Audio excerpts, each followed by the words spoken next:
All right, guys, welcome back to the channel. In this video, I want to go over Ali Abdelaziz and his massive quote post regarding Magomed Ankalaev losing to Alex Pereira this past Saturday at UFC 320. Okay, I also want to talk a little bit about how Ali Abdelaziz kind of writes checks that his fighters just can't cash, and it ends up blowing up in their faces, which I'll be honest, I do find absolutely hilarious. But I also want to talk about the other ways in which I think he kind of screws his fighters, which will get brought up in his quote post just a little bit. So I'll touch on it when we get to those parts, okay? But let's just get into the post and start to kind of dissect it the way that we would an interview.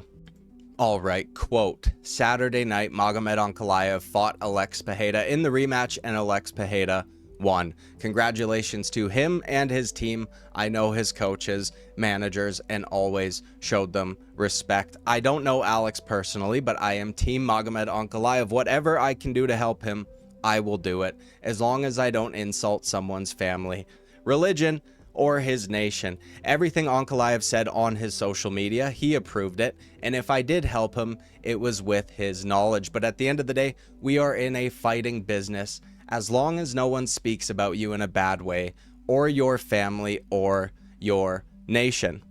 Okay, what the fuck are we talking about here? I find it absolutely fucking hilarious how Ali Abdelaziz is trying to walk back some of the shit that he has said, while simultaneously also throwing Magomed Ankalaev under the bus for all the shit that did get said online leading up to their first fight. Ankalaev admitted that he isn't really on Twitter, so we all know where these tweets actually come from. I also find it quite hilarious that they were trying to get ahead of this before the fight as well. On Ankalaev's Twitter, something got posted about him using Google Translate for his tweets, and that it was actually him. Now, what is funny about that is that him and Ali Abdelaziz apparently have the exact same taste in emojis, which is just a crazy coincidence, okay? And now that it backfired, Ali's like, well, yeah, by the way, Ankalaev approved of all of that, and if I did help him, he was aware of it. I mean, this guy is writing his own version of OJ's If I Did It while looking like the fucking whack 100 of the UFC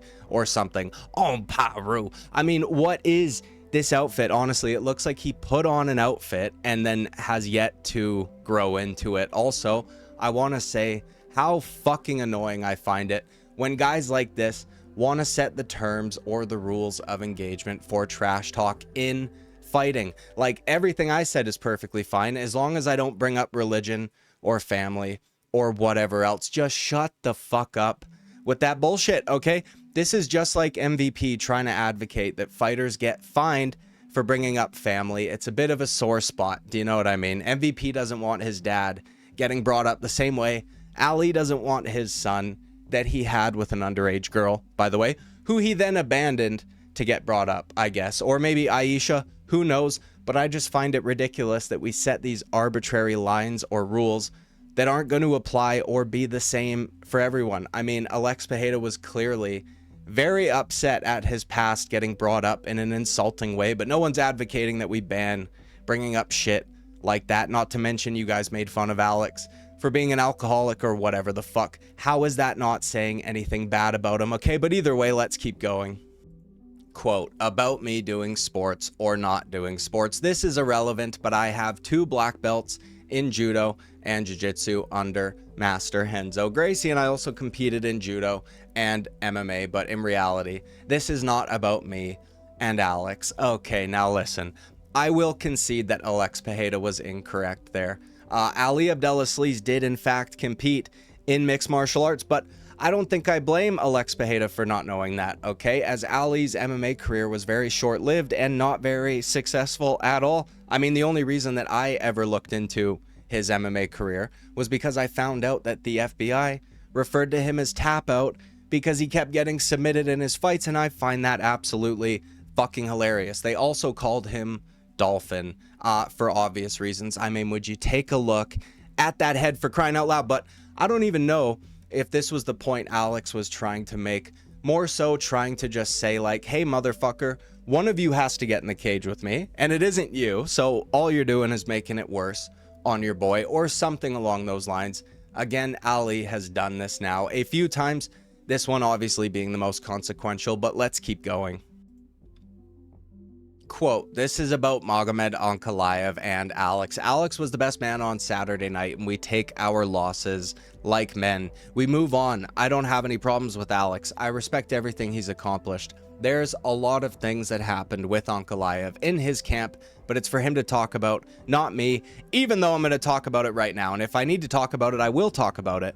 If it was up to me, he should have never fought due to some things, but he's a grown man. He makes his own decisions and lives by his actions. Oh, okay. So here we go with the excuses. That's just absolutely fantastic. Now, listen, I had written out a few notes regarding this, but it does turn out that Magomed Ankalaev may have actually been injured going into this fight. You want to know something, though? I just don't give a fuck, okay? And one of the reasons for that is, after the first match between him and Alex Pereira and the injury talk on Alex Pereira's side was coming up, none of these fans were willing to give any level of charitability to Alex Pereira regarding his own injuries or the ones that were, you know, rumored to have happened because they got the result they wanted.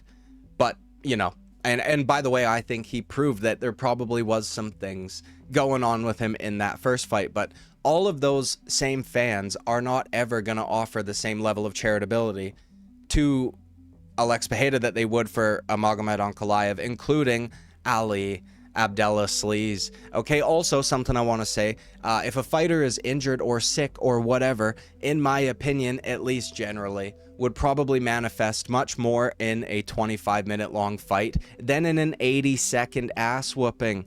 Okay, like there was hardly enough time for an injury to even show itself, and by the time Alex Pereira started raining down fucking 12-6 elbows on that injured rib, the fight was basically over anyways. Do you know what I mean? Ankalaev just got mauled start to finish, basically. And I don't know, was it his broken rib that made him switch stances into orthodox because his lead leg was getting chewed the fuck up, or what? Do you know what I mean? Now, I hope Ali Abdelaziz does an interview on this and doesn't just vague post. We know more about it now, but not from him directly. But I hope he comes and elaborates on it on a show or something so I can cook him there as well. But this is a pattern that we see from these guys, okay? Leading up to the first one, we kept hearing preemptively that, oh, of course they would make Magomed Ankalaev fight during Ramadan, as if to say that if he loses, that's the reason why. Then during fight week, Ankalaev admits to the media that he wasn't even really doing Ramadan, but these dumb motherfuckers, okay, like MMA Joey or Kenny Okoye, whatever the fuck his name is, still ran with it. But let's finish up the post. Quote, congratulations to Alex and his team for all the sorry ass fan. Okay, apparently there's just one. Every time somebody from the Caucasus region or the Middle East, Dagestan or Chechnya get a UFC title, they all freak out. You win some, you lose some. That's part of the game. Alhamdulillah for everything or whatever. I think he called people virgins too or something like that. But okay, that is, I think, my favorite part of the whole post. Now, first of all, Ali is dumb as fuck. Okay, because he says the Caucasus region and then goes on to still list the countries, which, I mean, what the fuck was the point in saying it in the first place? Also, including the Middle East in there is just absolutely hilarious, because you want to know something? They don't have anyone of their own. Okay, now this narrative does drive me up the wall. I gotta be honest, especially coming from somebody like Ali Abdelaziz. First of all, we had a champion defend his belt on the very same card that we just witnessed in Merab Dvalishvili, that is also from that region. And for the most part, the fan base has embraced him and he gets plenty of love. We also have Ilia Topuria, who is from the same country that Merab is from and has tons of fans due to how exciting he is in the cage. Now, I think a major difference between those two guys and some of the other guys is that they aren't managed by Ali Abdelaziz, and Ali doesn't have access to their Twitter accounts, okay? None of the Dagestani or whatever fans will care to admit this, but a large part of why they are so disliked is because of Ali Abdelaziz. You cannot pretend to be the most humble person of all time and then allow your manager to infiltrate your Twitter to make you come off as a massive scumbag. All right. And a large part of why they don't get the opportunities you guys think that they might deserve is also because of Ali Abdelaziz. A recent example of this was Movsar Evloev getting matched up with Aaron Pico. Now, that fight didn't end up happening because Movsar got injured, but all the Dagestan fans were crying foul, blaming the UFC and their bigot fans or whatever, not realizing or just choosing to ignore that Aaron Pico is also managed by Ali, okay? Which means Ali brokered that deal and essentially fucked one of his fighters over to get an opportunity for the other one. Eventually, it blew up in his face. And something that really bugs me about Ali as well, throughout this whole post and in every interview, he is extremely respectful and kind and complimentary of Alex Pereira, whether he's on pound for pound with Usman, with Booby, okay, or Henry, or if he's on Submission Radio, MMA fighting, wherever he goes, he's always very kind and respectful.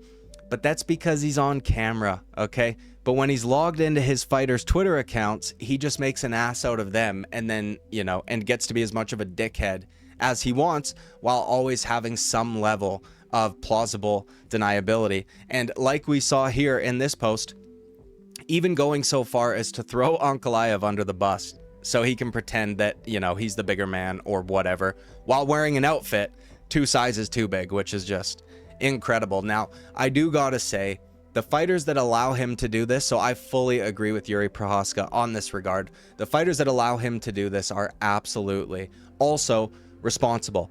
If you're going to allow this guy to run your socials, that is entirely on you, okay? Listen, all you Daggy fans or whatever, gotta start looking inward, okay? The reason people don't like these guys oftentimes can be linked to Ali Abdelaziz or other shady figures, of course, that these guys are entwined with or intertwined with. Or then you have guys like Hamzat, who, after being extremely inactive for as long as he was, finally getting his visa issues fixed, and then still goes on to say, well, I'm only gonna fight in the Middle East. But yeah, no, you guys are right. It's totally just because he's Muslim or whatever. Anyways, guys, that's it. Let me know what you think about Ali coping down in the comments below. Ali getting his boy knocked the fuck out. Ali also making Merab very mad at Umar, which again blew up in his face. Okay, like and subscribe if you haven't already. I would greatly appreciate it. I will see you at the next video. Bye-bye.